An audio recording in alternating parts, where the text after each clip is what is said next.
The Things We All Carry is a podcast about first responders and their stories surrounding trauma on the job. The intention of this podcast is to raise awareness and share meaningful conversation around a subject often viewed as taboo or simply ignored. Be aware this content may be graphic and it is real. It may not be suitable for children or adults triggered by this subject matter. Thank you for joining me for another episode of The Things We All Carry. Before I introduce today's guest, I want to say a few words of gratitude. The last few weeks have not been the easiest of times, and I appreciate all the messages and comments of support. I'm humbled by these and the fact that this audience has grown by leaps and bounds in the last month. I recently passed the 10,000 mark in downloads, and I published my 30th episode. These accomplishments were only made possible with your support, and I'm eager to discover where the show goes in the next 30 episodes. My guest on this episode is Mike. He joined me from his home near Buffalo. Mike has a connection to an earlier episode. Shawn, his cousin and godfather, was my guest on episode 11. Mike reached out after that episode and expressed his desire to relay his own story. He discusses his childhood, military and fire experience, his battle with trauma and mental health, and the road to recovery. A quick reminder to please help us build a community which not only recognizes but supports each other through the struggles and recovery. Reach out through Instagram at The Things We All Carry or email mystory@thethingsweallcarry.com to offer support and share your story. Please remember to leave a review on iTunes and give a shout out to any first responder you know, love, or care about. Y'all enjoy the show. If you want. All right. So cool. How you feel? You ready? Absolutely. All right. Joining us today is Mike. Mike is from the Buffalo area. He has been a firefighter since 2009. He also had 6 years of military service, and he's a father of 3 kids. And I want to let him begin. He'll tell you a little bit about his family background, and we'll get into his story. How you doing? Good, man. How you doing? I'm doing all right. Welcome to the show on a Sunday morning. Yeah, appreciate it. Thank you for having me. Yeah, so as you were saying, born and raised in Buffalo, Cheektowaga area, grew up, born and raised in that area. Up with my parents, my parents were divorced when I was about 1 or 2 years old. I got to see my dad every other weekend, so it was pretty tough. It was like that ever since I could remember. Of course, growing up in that aspect with the 2 parents divorced and going back and forth, I became the middle ground for arguments and fights between my mom and dad, and it just at a very young age kind of wore me down. And didn't really understand why, my parents had a fight, and kind of put me in a weird mental place at a very young age. And I never really cared like what they fought about. I just wanted them to be happy and nice to each other. Like I wanted everybody, because as a kid, I was that happy-go-lucky, no sense of evil or bad people. Everything's just sunshine and rainbows as a kid. And so that's starting off at a very young age. I think that's where everything stemmed off of having issues with anxiety and depression and stuff like that. Coming into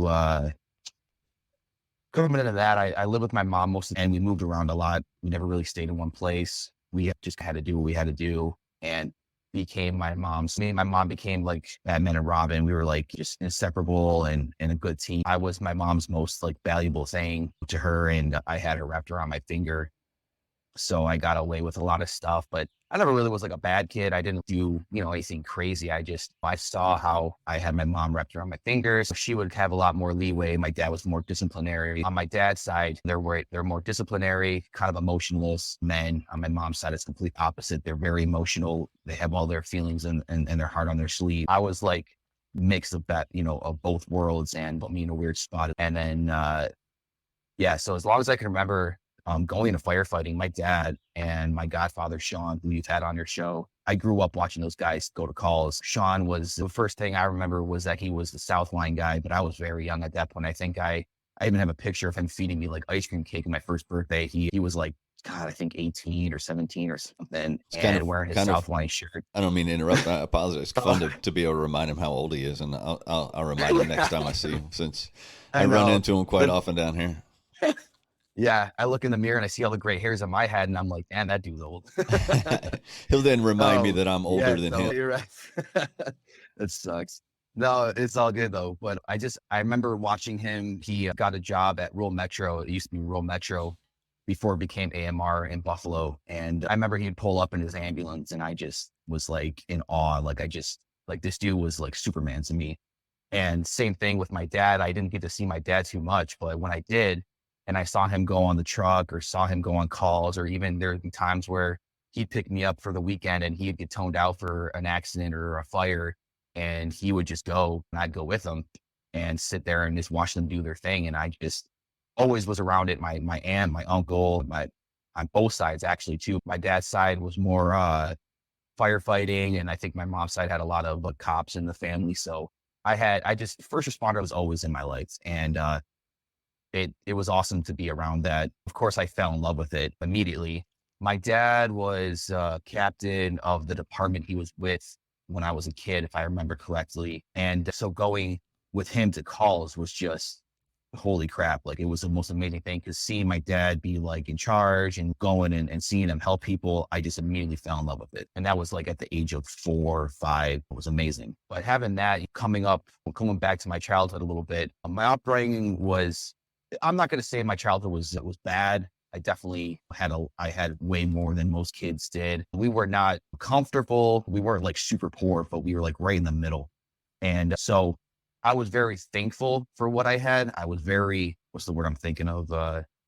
Yeah, just grateful. I wasn't selfish. I wasn't greedy. Our families just back then and even now, things have always been tough. And if I got like a crappy Christmas present from somebody, I would thank them no matter what it was. I don't care if it was a pencil or a Rolex watch. I love you both the same, and I appreciate the thoughts and stuff like that. So that's kind of how, but being brought up with my parents' divorce and nothing against them, but it really, I think, started me straight from the start, or from the get-go, of being screwed up a little bit with anxiety and depression and dealing with certain situations and having behavioral issues, because that's when I was actually diagnosed with ADHD, like when I was 3, before I started having real issues. But my mom noticed that I couldn't sit still. I couldn't even read anything. I was just, there was something going on where I just was too much. And my dad was like, oh, it's just discipline.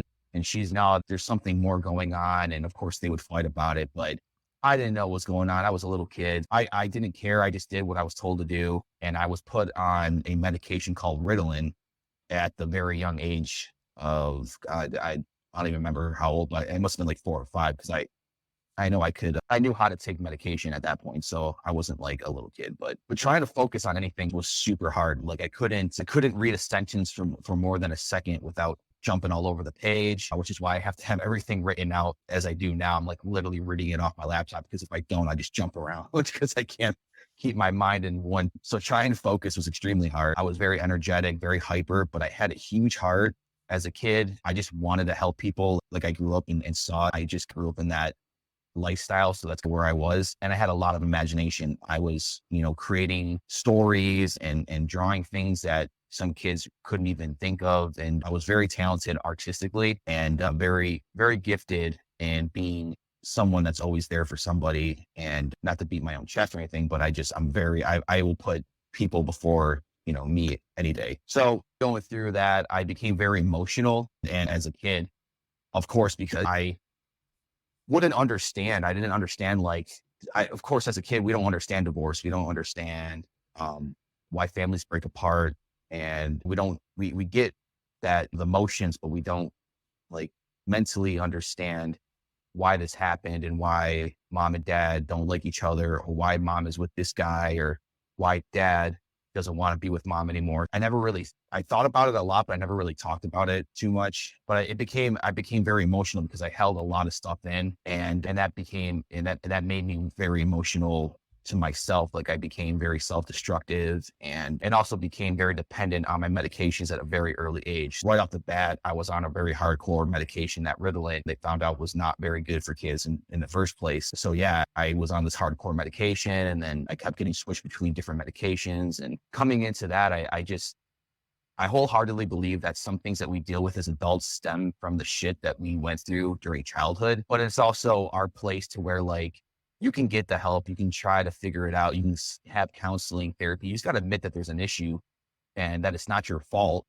And then you got to move forward and just try to be a better person than what you grew up and saw. Again, I'm not trying to say anything bad about my parents, just going through what they went through. They did the best they could, but seeing what mistakes they made, you can take that and try to not be like that. In your life, and I know this because we've talked a couple times about it, you had a lot of change in your life as a kid.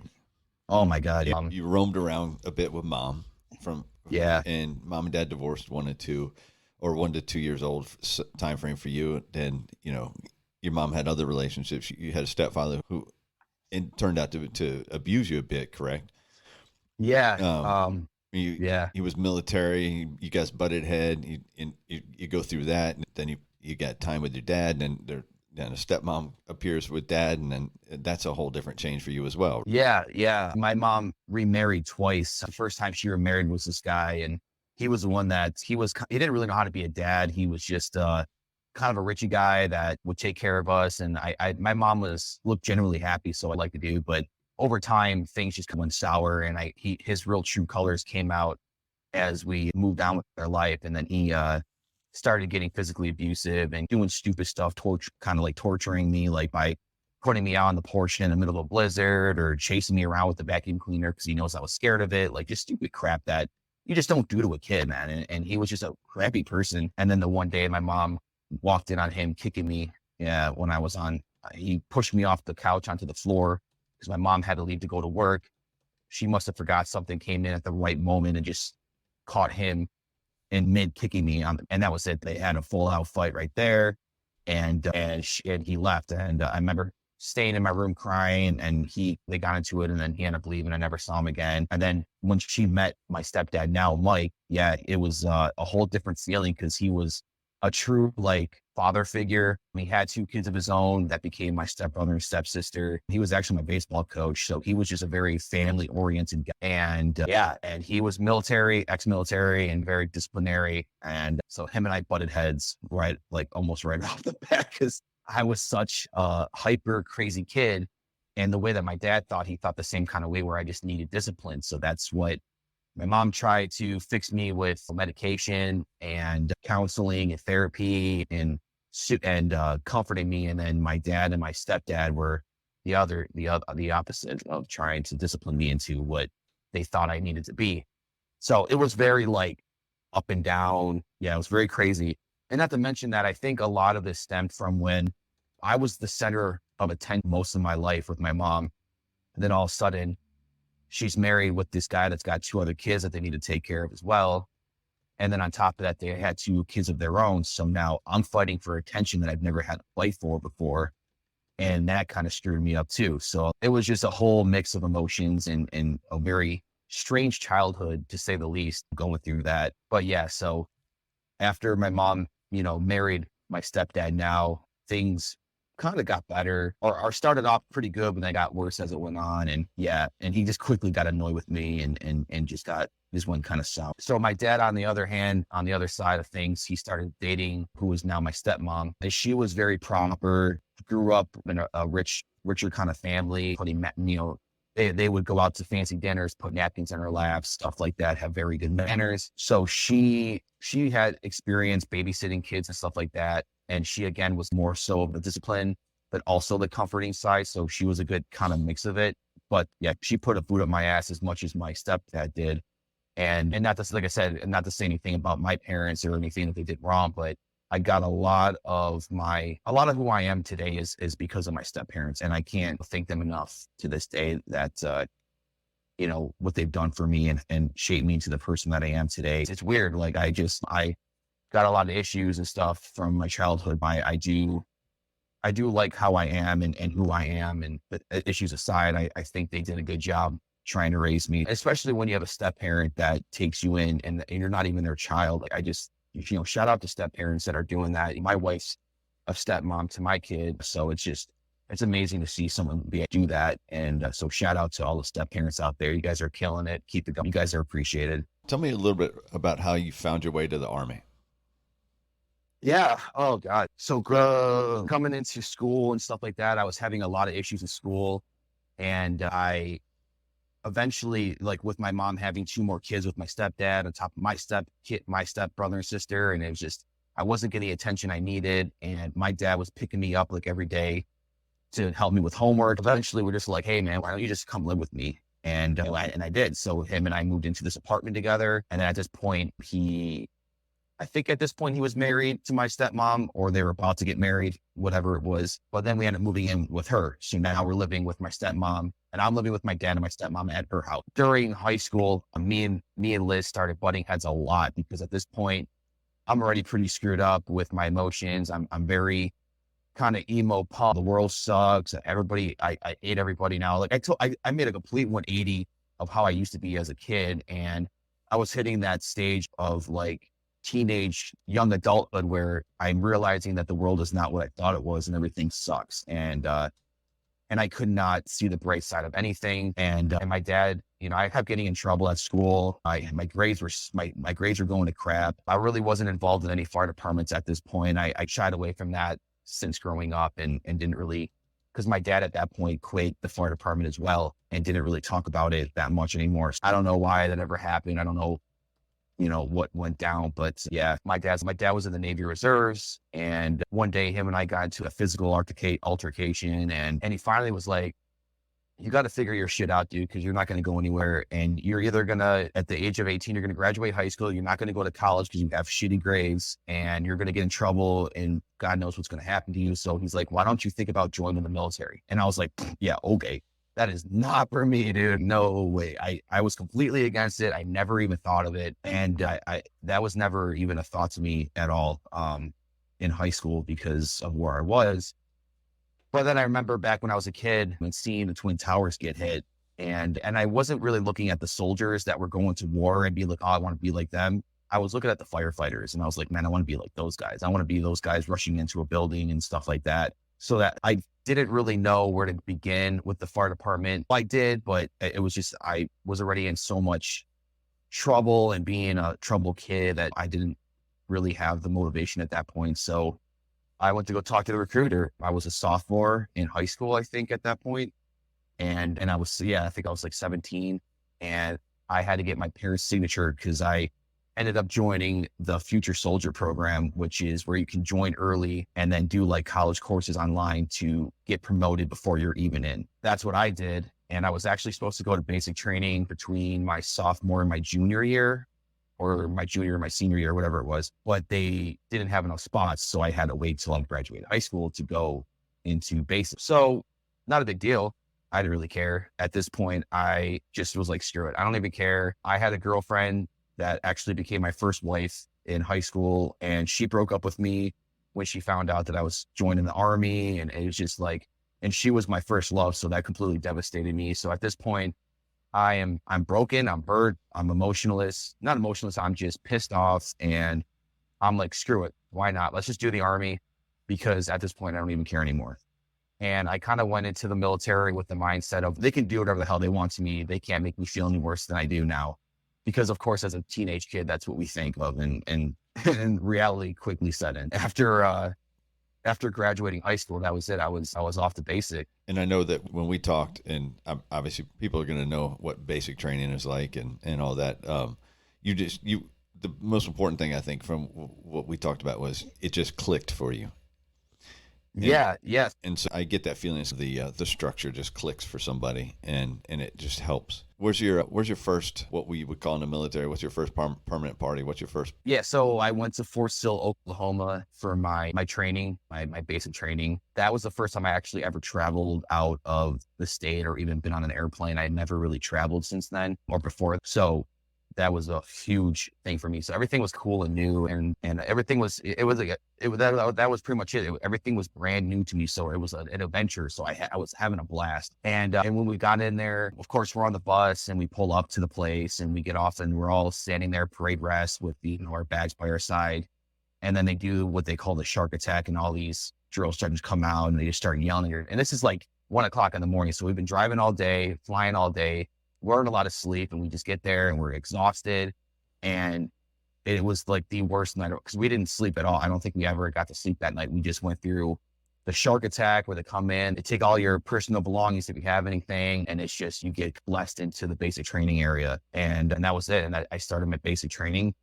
And as soon as I started it, something clicked, like you said, like I said before. And I just felt like this is where I needed to be. I was with a bunch of guys that were doing the same thing. We were going through the same stuff together, which was different for me. I never had anybody that I could relate with going through the same stuff as. So it was a pretty cool feeling. And with the whole yelling and the disciplining from the drill sergeants, like it never really bothered me because for some reason I was squared away. I don't know what happened. I don't know if it was just like fear or just knowing this is my start. This is my chance to start again, start fresh. And that's where I wanted to go with it. But yeah, I never really had to get yelled at. If I did get yelled at, I took it as a learning lesson, and I knew it wasn't like personal or anything like, and I just was just killing it. I was doing the best at running. I was doing the best at shooting. I was a leader. And that was my first time ever like being like a leader and having that feeling of pride, having actual pride and doing something right and having people follow me and listen to me. Yeah. So I finished basic training and then I think I stayed there for my AIT, which is my advanced individual training, which is your job training. So I wanted to sign up for infantry because I wanted to be in the action. I wanted to be at the point when I was signing up, I was still against it. And so I wanted to be like, okay, you want me to join fuck you. I'm going to join the infantry and make you think about this. And my dad's like, no, you're not joining the infantry. And because I had to get my parents' signature to get in. So they had like choice of what I was doing. So they showed me a video of blowing shit up and artillery guns and crap like that. And I was like, cool, yeah, let's do that. I like to blow shit up, or I want to try to blow some shit. And of course, the videos make it look so fucking cool. And then you get there and you're like, oh, this is not what I was. But no, it was fun though. I had a lot of good times. I excelled in a lot of the physical and shooting aspect because, of course, I've been hunting since I could walk. That's been one thing me and my dad have been doing our whole life. He taught me how to hunt, and that's one thing that really ties me and him together. But when it came to the academic stuff, I didn't realize how much like math and equations and stuff that went into my job. And I started failing at some of the tests, and I was getting scared because they're like, if you can't pass this, we're going to have to reassign you to a new job, which would probably be infantry. So I called my dad and I told him that, and he's just do the best you can. He's buckle down. He's don't worry about all the other shit that you've been through. He's like, just focus on what you're doing now and do it for you. And when he said that, I've never done like anything for me like that. What he was saying, I never really took a chance to think about that. I was like, all right, cool. Like, and I hunkered down and I had my drill sergeant help me out with some shit because I really sucked at math. And then I passed. I finally passed and I got through it. So it was great. And I was super ecstatic. And then I came to the part where we're getting told where we're going for our first duty station. And you could put in two choices that you want to go to. So I picked one out of state. I think I picked like Germany or something. And then I picked, I think, North Carolina or something. I don't remember what I picked, but didn't get any of those. They were going down the line and they're like, Private Kozlowski. And I was like, yes, drill sergeant. He's going to Fort Polk, Louisiana. I'm sorry. And I'm like, I'm sorry. Uh-oh. Anybody that's been in the military knows what that I'm sorry means. Yeah. I was like, oh boy. I'm like, that doesn't sound good. And they like showed me videos and pictures of this place. And it was just like, I was like, oh God, this is going to be interesting, to say the least.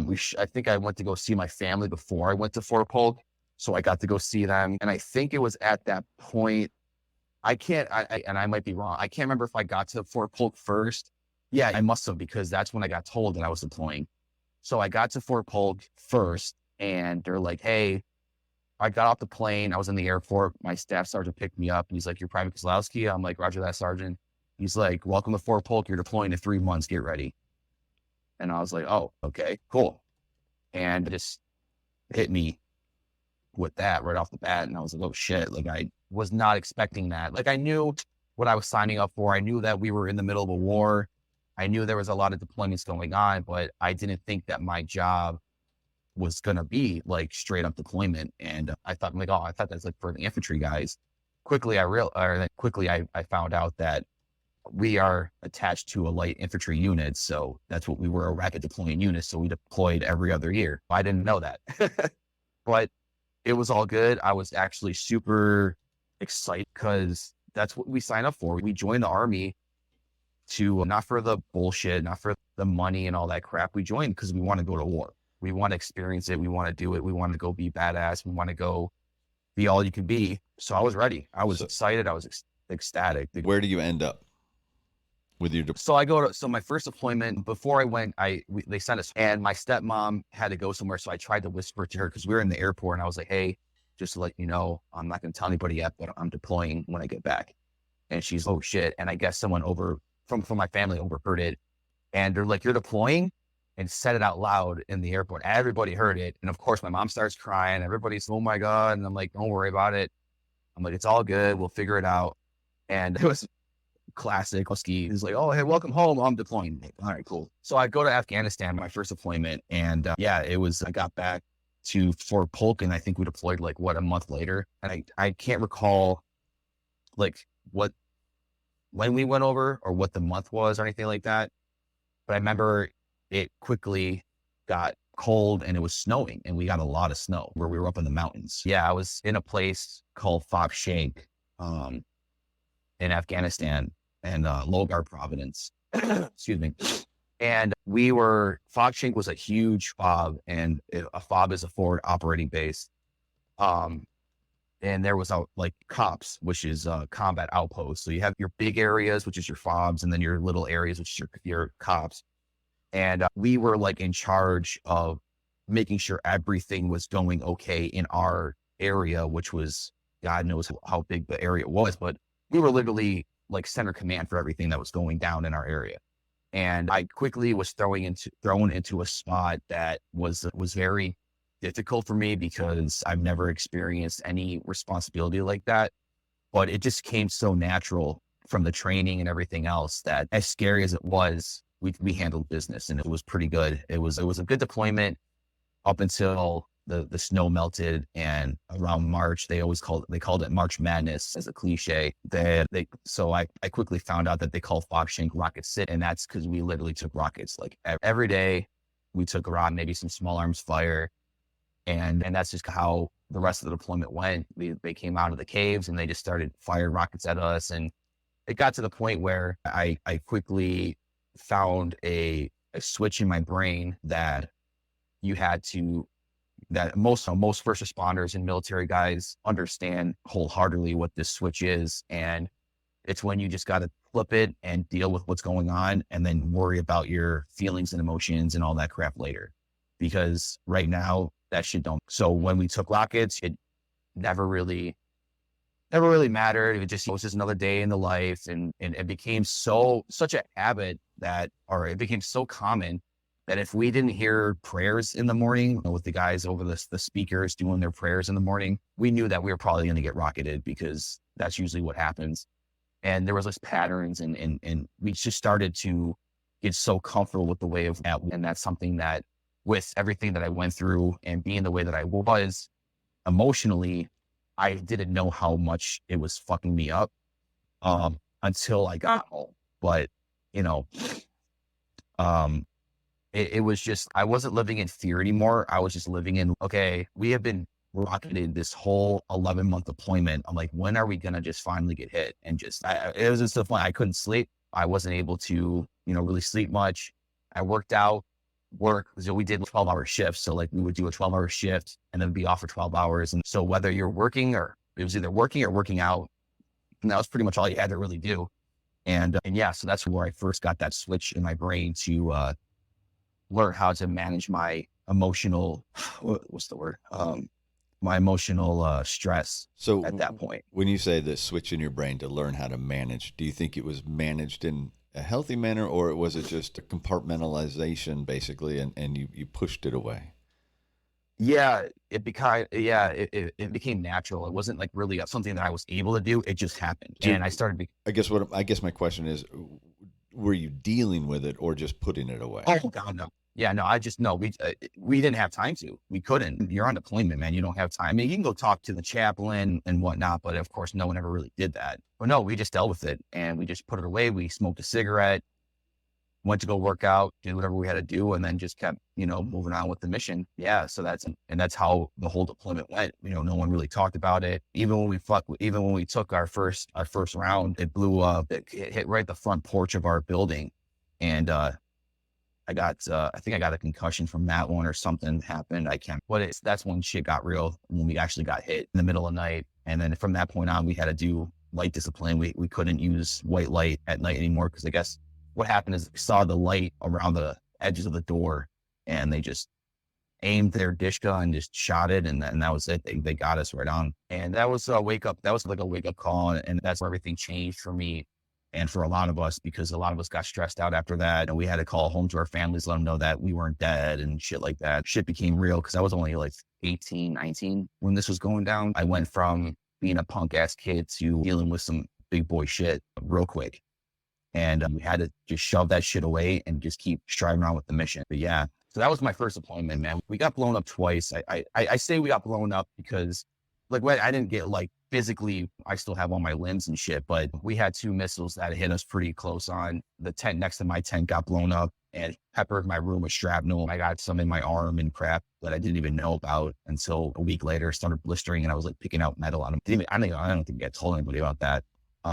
But because I was just a dumb kid, I just wanted to get home. I just wanted to have it be over with. And then the other one the earlier one that hit right outside of our building is the one that was the start of everything. And then other than that, you know, as long as the round was landing like 10 feet, more than 10 feet away, we're okay, whatever, fuck it.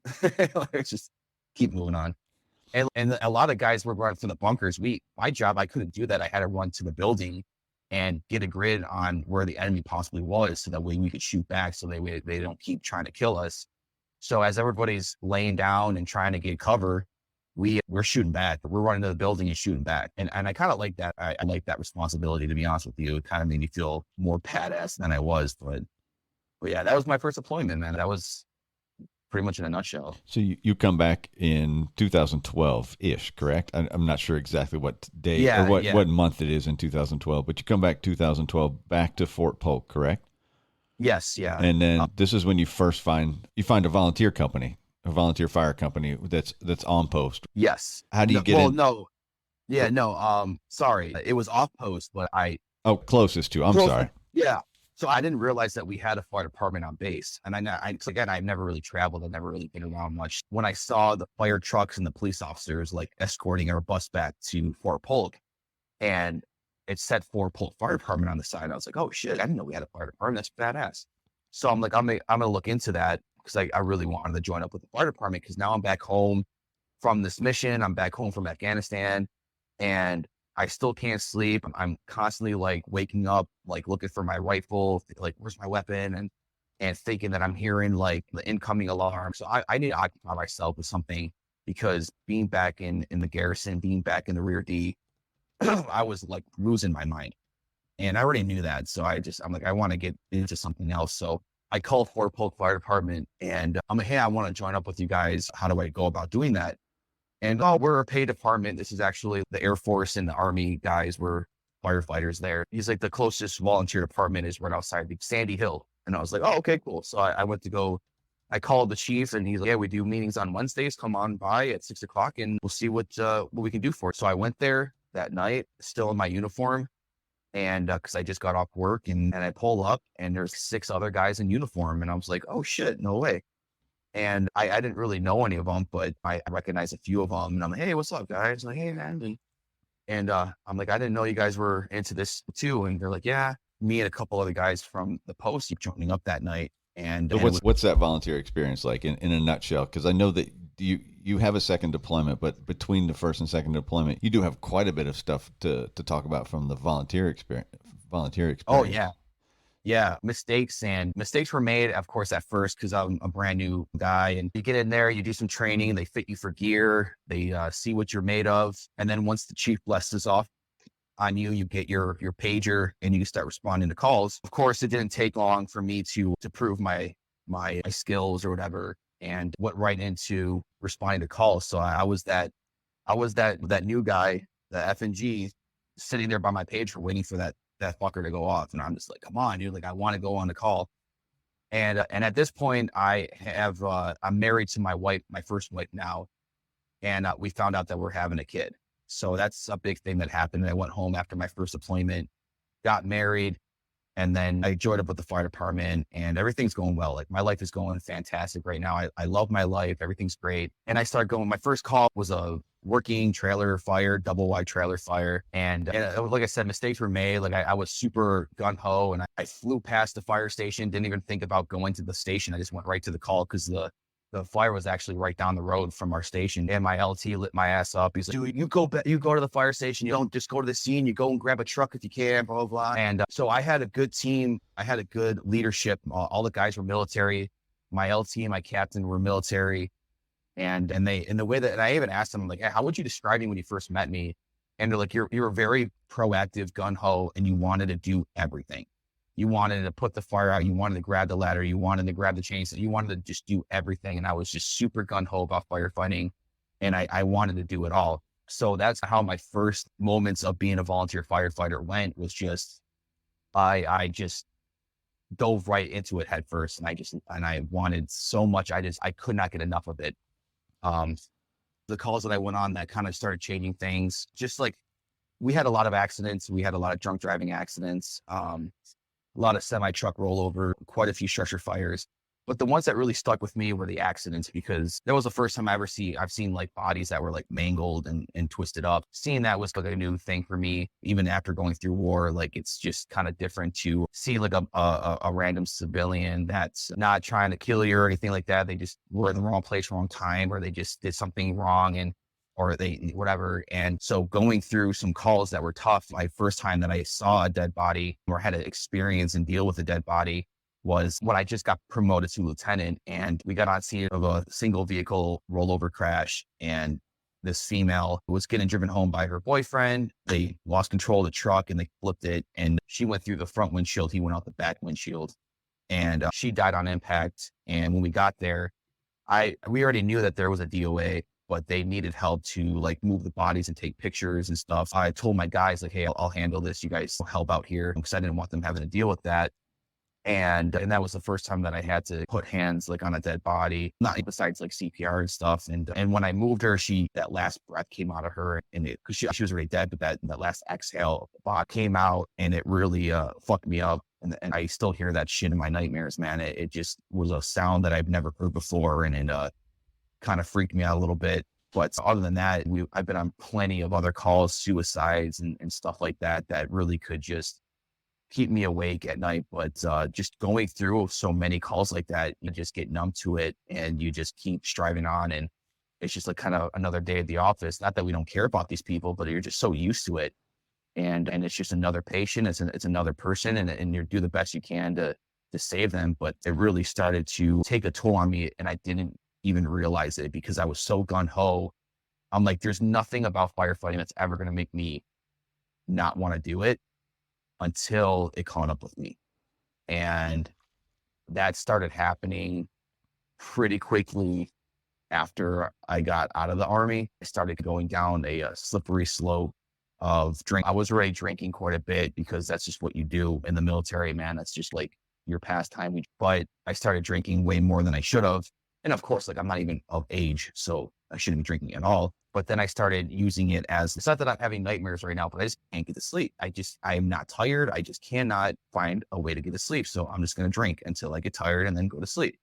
And that's kind of how I started handling my sleep issues, was just to drink. And yeah, when I was in the military, I actually got into some trouble because I didn't realize how bad I was the night before. At this point, I was drinking super heavily, and I got to work the next morning, PT formation, 6 o'clock in the morning. And I apparently still reek of alcohol, and hey man, are you okay? And I was like, yeah, I'm fine. I did the whole 5-mile run. Everything was fine. And they had me. So even after doing PT, they had me blow, because they're like, you reek and we need to test you to see if you're drunk. And I ended up blowing like a 0.1 something. And and they're like, how'd you get to work today? And of course, like my car's sitting right there, and I'm like, shit. So they're like, well, look, we can either bust you for your DUI and kick you out of the military, or you can go to ASAP and try to handle your situation and get better. ASAP being the alcohol prevention program in the military, correct? Yeah. The Army Substance Abuse Program. Yeah. So that's where I went with that. And I was there for about a month. They put me on a shit ton of medication, which of course I was used to. And I got to talk to a lot of people that were going through the same thing. And when I started to realize that I wasn't alone with this situation, because I'm like, these guys don't know what I'm going through. These guys don't understand that on top of going to formation and work every day at the military, I'm going to calls in the middle of the night when they're sleeping, and they don't understand the shit that I've seen. They don't understand this. They don't understand that. But there was a lot of guys that were both. There was a firefighter, Army guy. There was a Marine that got his leg blown. He was a heroin addict, and he really shed some light, because this dude took it upon himself to say, hey, I need help. And yeah, so I met a lot of guys that were going through a lot of trauma as well. And knowing that I wasn't alone made me feel way better about communicating and talking about it. And I was there for about a month. And then they called it graduating. I graduated from it and went back to my duty station. And at that point, I already knew that I wanted to get out and become a full-time firefighter, because the way that my military career was going, I wasn't getting to where I wanted to. I was in a fenced-in unit, which means I couldn't move. I was deploying every other year because like you said, I had another deployment, and I just didn't want to keep being in the same routine. I didn't really like the job that I had anymore. I wanted to be a firefighter or a combat medic. And of course they wouldn't let me reclass either. I don't like to talk a lot of crap about my unit, because there was a lot of good leadership, but there was a lot of really bad leadership too. And just put a really bad taste in my mouth for, staying where I was. So after my second deployment, I decided, I'm going to do my last 2 years and then I'm going to get out. So and I'm going to, I'm sorry, go ahead. Oh, no, I was going to say, and then I'll become a firefighter. So you do your last 2 years still at Fort Polk? Yeah. So I was there the whole time besides my 2 deployments. And you spend that entire time still doing the volunteer work? Oh yeah. Yeah. And I actually went through, and I'm not going to get too much into it because like we're trying to wrap up some time here, but I went through so much crap. Like my first sergeant that I had back in the day when I became a firefighter was super against me being a firefighter for some reason. And he's like, if you're not Army all the way, then you don't belong here. You should be focusing on this. You should be focusing on your job. And it's not like we had anything strenuous. It's not like we're like doing anything crazy, but this guy just, if you were at all about like artillery, 525, whatever, like you suck. And this guy just had it out for me all the time. And he literally wrote a letter saying that I wasn't allowed to respond to calls anymore, which of course I ignored. And they threatened me with an Article 15. So I challenged it. And luckily I had a master sergeant that was actually one of our chiefs that I had talked to them, and they finally left me alone. And he got reprimanded, I think, or something happened. And they finally told him to cut the crap, because I was literally volunteering my time to help people. And it was just ridiculous how much crap they put me through about being a firefighter. So I finally, and I thought I could have easily was like, yeah, you're right.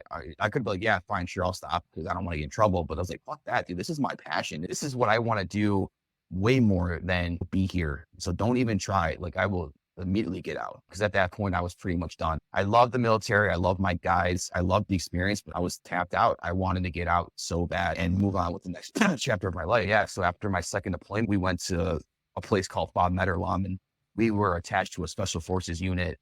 And we had our revenge deployment, we called it, because we kicked ass, man. We got 8 confirmed kills or something. And we did a lot of support missions for the SF guys, and got to meet a lot of cool, guys, the JTAC, which is the Air Force, like special forces dudes. But it was a really cool deployment, had a really good time. But again, though, I was pretty much burnt out at that point. I just wanted to go home, finish my time and get out. So at this point, I already had the mindset of getting out. I had a job already lined up. I started working at the city fire department on the weekends. So I already got hired as a firefighter my last couple of months of being in the Army. And as soon as I told them, like, hey, I already got a job lined up. Can I get an early out? So I was supposed to get out in like January. I was supposed to get out on like actually like 6-year mark, but I got out in October instead and went right to work and got assigned to New Lano Fire Department. And that was my first career department. So after getting my mind straight, getting everything copacetic with my emotions and crap, I'm finally in a job that I love. I got a house. Me and my wife at the time got a house, and my daughter's 2 years old at this point, and life was great. And getting a taste of freedom and getting a taste of like literally being able to not have to wake up for PT and kind of be in control of your own life at this point. Because even in the military, you're always being told what to do at some point or some time. Now you're free. You can do what you want. You can live how you want. you don't gotta be the formations and shit like that. I started going a little crazy with the drinking again. And my wife and I started having some issues, and we always had issues because of my issues and stemming from the past and crap like that. So things kind of slowly declined. And then I really lost, as my stepdad said, I lost my moral compass, and I just did a lot of stupid shit that I really just regret. And eventually got to the point where she's like, I'm leaving. You're done. I'm done with you. I'm leaving you. And she wanted to go back home to Buffalo. And I didn't know what to do. I had my daughter here. She took my daughter that night, left. And I was so numb and paralyzed from what just happened, because I knew I fucked up so bad that my life was over. My life, how I knew it, was over.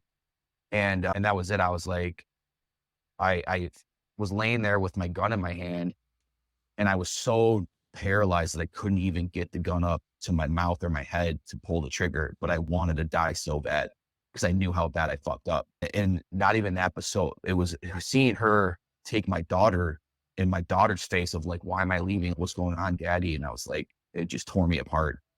And I hit ground zero, and I literally hit ground zero. And I called my mom, and I told her, I'm like, I don't know if I'm going to make it through tonight. I just don't want to be alive right now.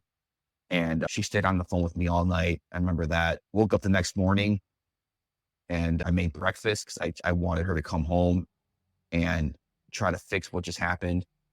And she was just so far gone that there was nothing to fix. And I just, for the next couple of weeks, I tried to like come to terms with what was going on, because at that point I saw in her eyes that she didn't want anything to do with me. So it was my responsibility at this point to now figure out how I'm going to live the rest of my life, and whether it's even worth living at this point, because I was so fucking done. But having my daughter made everything different. If I didn't have my daughter, I don't think I'd be here. I think that that's a fact right there. I was pretty much done. So whatever, I finally came to terms with it. Her and I actually started talking at the last couple weeks of being home, or being in Louisiana. We packed up and headed home, started heading home. And at this point now, I've lost everything. I'm losing my wife. I'm losing my kid because I'm not going to see her every day now. I know that's going to happen. I'm losing my job. Not to mention that I was also a reserve police officer for the sister city, because I wanted to do more and more, which I think also was part of what happened, is that I wasn't home enough, and I started to fade away from my wife because I was just too wrapped up in first responder shit. And I don't know. I think that might be where things went sour, is just being way too involved in shit and not caring much about being home. But yeah, so then we were heading home, and on the way home, I'm sorry, heading home from Fort Polk to Buffalo. Yeah, so at this point we're living in New Lano, so it's like right outside of Fort Polk. So yeah, same area. We were living. You were saying, when you say heading home, you're referencing the move from Louisiana back to Buffalo. Yeah, I'm sorry. Yeah. Because even though I lived in Louisiana for 7 years, Buffalo was always still my home. So every time I say I'm going home, I always reference it as Buffalo, because that's just where I'm from. So that's how I say it. But Louisiana was my home for 7 years. It was a huge like change for me, and I was super depressed about it, because I knew I was leaving all my friends, my family, my fire department. Everything was just and people heard, of course, what happened too. So not even that, my credibility was shot. Everybody thought I was a piece of shit. Not everybody, but like just what I did was shitty, and I just felt like crap. Like I was at the lowest point of my life. Like I was just, I just felt like garbage. So whatever. And let's just go home and just try to figure out what I'm gonna do with my life. And so we're driving home, and I'm driving the U-Haul truck, and my wife was behind me in her truck, and 18-wheeler driver fell asleep at the wheel behind me and cut her off, and then actually rear-ended my truck and flipped me into a ditch 5 times. And he hit me so hard, he was going like 90 miles an hour. He actually went through his windshield. His seat of his truck broke off of the floor, and he went through the windshield. I landed on my passenger side, and I got out through the driver door, climbed up on the truck. My dog was in the car with me, and I realized that she was running down the interstate, and I called her back to me. So she was coming back to me. I looked over, guy's hanging out of his windshield. Dude was like 70 years old. I ran over there, and he wasn't breathing. Bunch of National Guard soldiers saw what happened. They start running down. I'm limping, and we get him down. We get him breathing. I think I did CPR for like maybe 2 minutes, and the guy started breathing again. And then I blacked out. And then the next thing I remember was getting the sternum rub on my chest from a paramedic, and they were loading me into the ambulance. And I knew that this was going to make the news. I knew that people were going to see it. So I'm like, hey, can I have the phone? I need to call my parents, let them know that I'm alive. And they're like, yeah, here you go. So I told them what happened. My mom, of course, she's like crying and freaking out. My dad's, I'm going to kill that motherfucker. I'm like, no, don't worry about it. It was an accident. Like, shit happens. I'm just glad it wasn't my kid or my wife or whatever. So I went to the trauma room. They did a full trauma assessment on me. I had a concussion, cracked ribs, I bruised femur, which sucked because I wish I would have broken it instead. It would have healed quick, but I was pretty banged up. My dad had to fly down. I think we were in Mississippi when it happened. And he literally we had to get a new truck and try to salvage whatever we could salvage. And then he drove us the rest of the way home. So it was just like a super awkward, it could not be any worse at this point of getting home. Like just trying to, I'm like, how come and to this day, I'm like, I really felt like I was supposed to die in that accident because my life was over. I screwed up. My wife's gone, my kid's gone, my job's gone. I'm like, as I'm flipping in the truck, I'm like, this is it. This is what is supposed to happen to me because this is it. And it didn't. So now we get back home in the middle of winter, drove through a blizzard coming into Buffalo, of course, good old Buffalo, and dropped my ex-wife now at her house or whatever it was. And then I had a place to stay at my mom's for a while. And I woke up the next morning, sore, just defeated, not knowing what to do with myself. And that's where I started my new life and trying to figure out what I want to do with my life.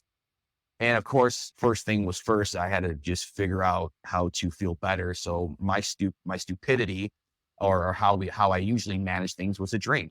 So of course I was going out to bars, drinking, being just a piece of crap, just picking up girls, one night stands, crap like that, just doing whatever I had to do to numb the pain that I was feeling. Instead of focusing on my family, I was doing stupid crap instead of figuring it out. So even after the accident, I'm like still trying to figure out my crap. And at that point, that's where my stepdad and I had to talk, and we went to like a Christian men retreat thing. And I kind of got my shit back in order. And he's like, gotta find your moral compass, man. You're just losing your shit.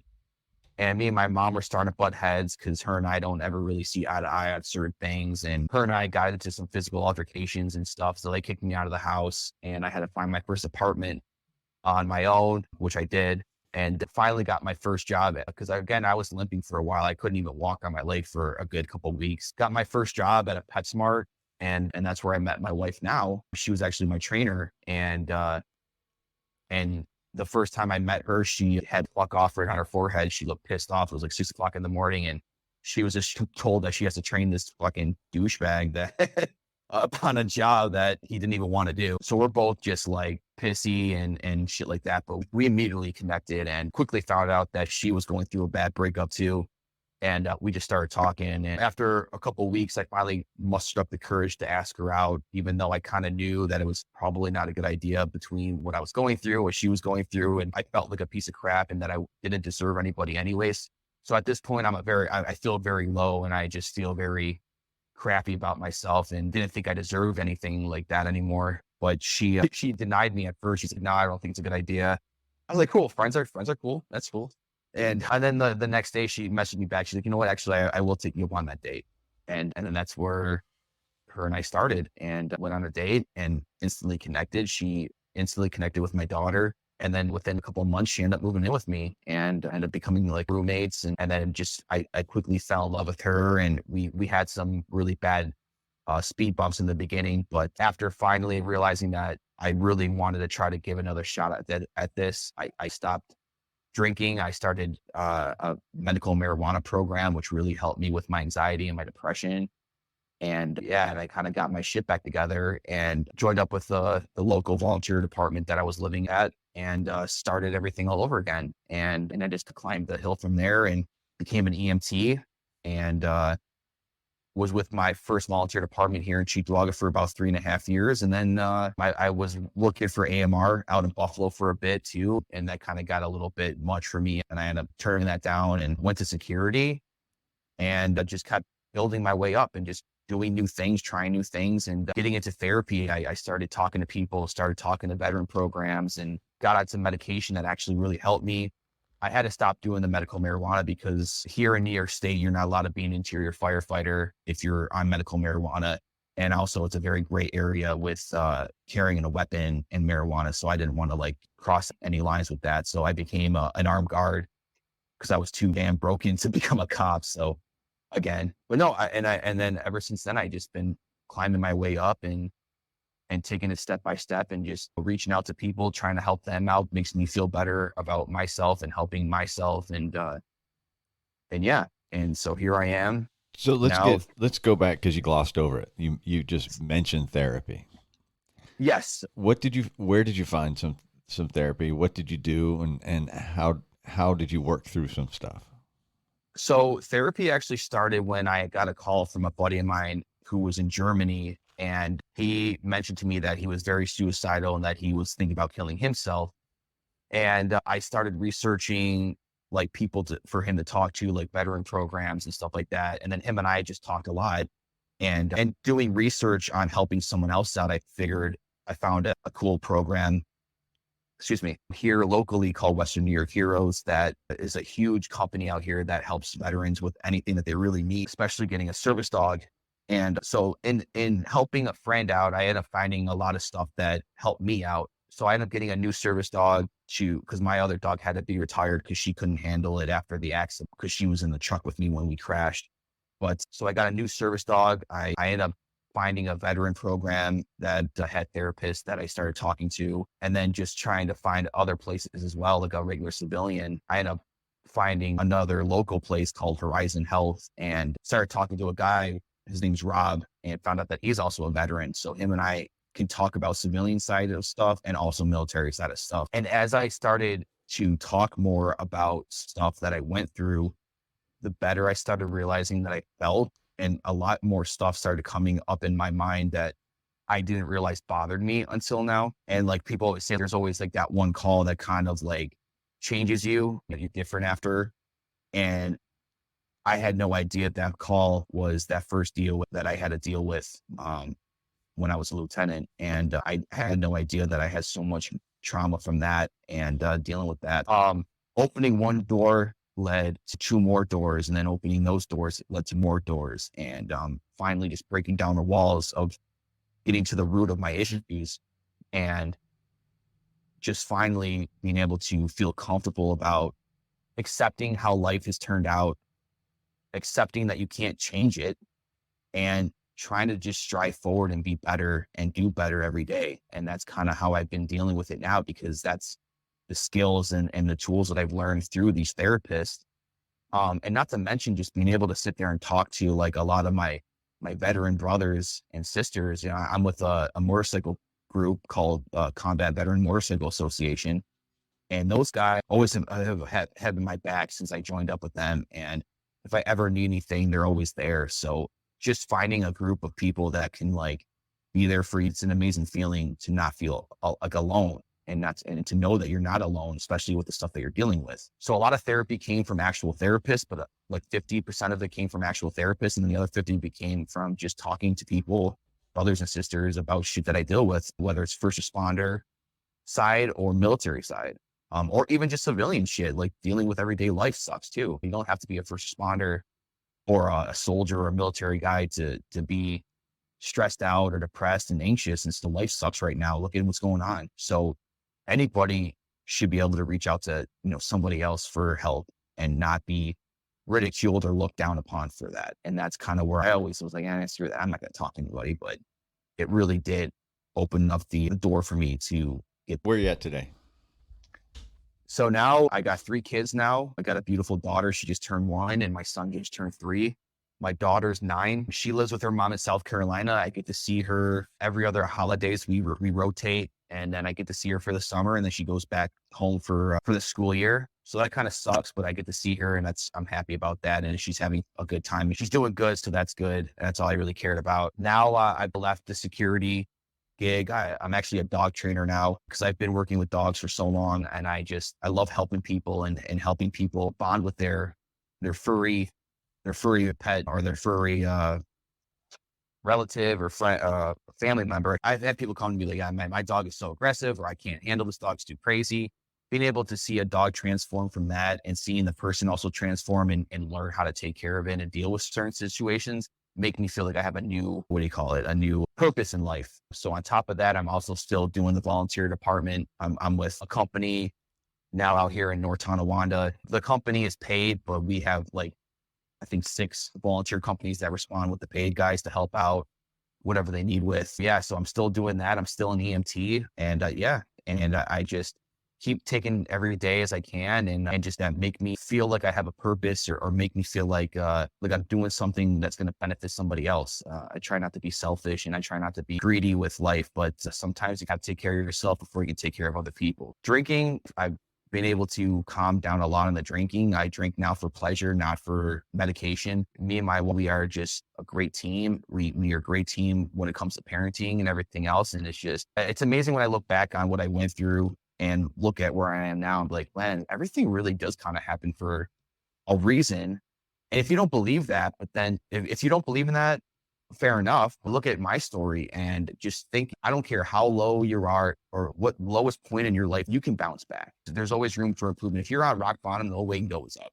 So don't give up. Don't just be like, oh, I'm done with it. Cause there's days, even to this day, like I still have issues. I still deal with my depression, anxiety, even with medication and stuff, but it'll pass. My mom always says that. She's like, it'll pass. As bad as it hurts, as bad as it sucks, it will pass. Talk to people, don't reach for your usual muse, reach for someone to talk to. Don't reach for a bottle because the only way is down with that. It's not going to help anything. It makes it actually worse. And I'm just striving forward, taking it day by day and just doing the best I can with what I've got.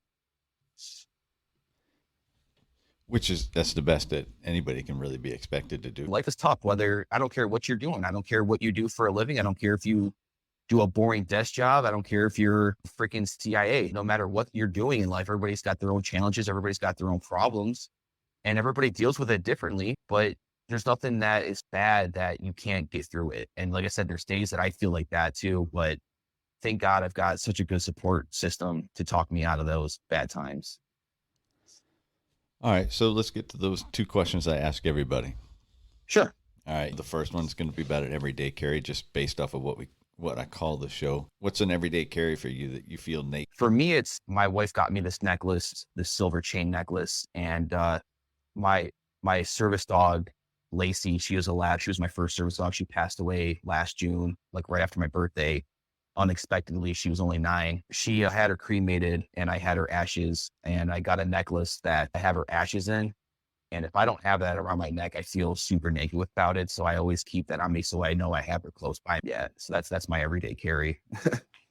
All right. And we glossed over the service dog part, and I know that's a whole nother part of your life. And how long have you had a service dog and when did you get one? I got a service dog right after my first deployment because right when we got back, the first thing they asked us, are you going to, seek any medical attention for anything? And I said, yep. I'm like, I cannot sleep. I just wanted to sleep. I just could not. Immediately I got thrown into some services and to be helped out with my depression and anxiety and my PTS. And I never even knew about service dogs, but a buddy of mine had one and we were out at Walmart one time. And I ended up having a panic attack out of nowhere. Just all of a sudden, everything got super dizzy. I went tunnel vision and I dropped to the floor. And his service dog reacted to it and comforted. And I held on to him until it passed. And he's, dude, you shouldn't make Lacey a service dog. Because I got me and my ex-wife got a dog for our kid to grow up with, just to have as a pet, not as a service. But right in 2011, right, or 2012, when I got back, when that happened, I decided to find a program and my letter signed by my doctor, and her and I went through the program. It took about a year and she was my first service dog. And then after I retired her, I got Chief, my service dog now. He's a Belgian Malinois. So I've had a service dog since 2012 to now. I've never not had a service dog by my side. And it just makes it so much easier to go out and deal with everyday life, crowds, people, noises, smells. He keeps me anchored to like where I can just sit there and like pet, grab his ear, touch his ear, pet his head. And I feel like myself coming back down to earth and a relaxation. So it's such an amazing, and whether you're a first responder or civilian or a military person, man, dogs are such an amazing therapy. And that's a fantastic resource to have, especially for anybody in the situations or in the situation you've been in and through. So that's great to hear. So what about You have a book to suggest? Oh my gosh, a book. Not, I mean, not off the top of my head. I do like to read. What I do, there's a couple podcasts I listen to. A lot of military guys and firefighters have books out. There was a podcast about one of the firefighters that went through the Charleston fire, the Super furniture. Sofa. Yeah. And he wrote a book about overcoming his anxiety and stuff from seeing his friends be, because he responded. He was off duty and responded to it. I don't remember what the book is called off the top of my head, but he's got a great book about overcoming his issues that he went through as a firefighter and dealing with the death of his friends and shit like that. Yeah, you're referencing for the Travis House. Yeah, that's his name. Yeah, dude, what a great story. What a great guy. And his book, I'm going to get it soon. I haven't got a chance to, but yes, he's got a good book from what I've heard. So if anybody wants to read a book about overcoming some shit, man, that guy I can't even imagine what he's been through. And I'm sure. The name of the book is Create Your Own Light. Okay. Yeah. I knew it had something to do with the light. I just could not remember off the top of my head. Yeah, it's definitely a valuable one for anybody that's experiencing or has experienced some PTS or some trauma, and it's like I said, it's a valuable one to offer up. So I appreciate that. Oh, for sure, absolutely. Man, go ahead. And I'm sorry. Nope. No, I was just gonna let you guys know, I am in the process of writing my own book. I'm not like a professional writer, and I have not the first clue about books, but I am like 2 or 3 chapters in of writing my own book. Maybe someday, some year, I'll have a book out. Yeah, we'll suggest your book on the next show. How about that? Nice. All right, listen, man. I appreciate the time you spent with me on this Sunday morning, and I know you've got a Halloween party or something to get to, and then a Buffalo Bills game later this afternoon Absolutely. to watch. So, hopefully, you have a good rest of your Sunday. Yeah. And I'll talk to you in a little bit. Man. All right, man. Thanks for having me on the show. I appreciate you having me, and sorry it took so long. Oh no, you're fine. You're good. I loved it. All right, take care and enjoy the rest of your Sunday, man. All right, man. I'll talk to you soon. All right, we're out. Thanks for listening to another episode of The Things We All Carry. Head over to the website, thethingsweallcarry.com, for show notes, resources, and to sign up for the newsletter. Until next week, take care of yourselves and remember to check in on each other.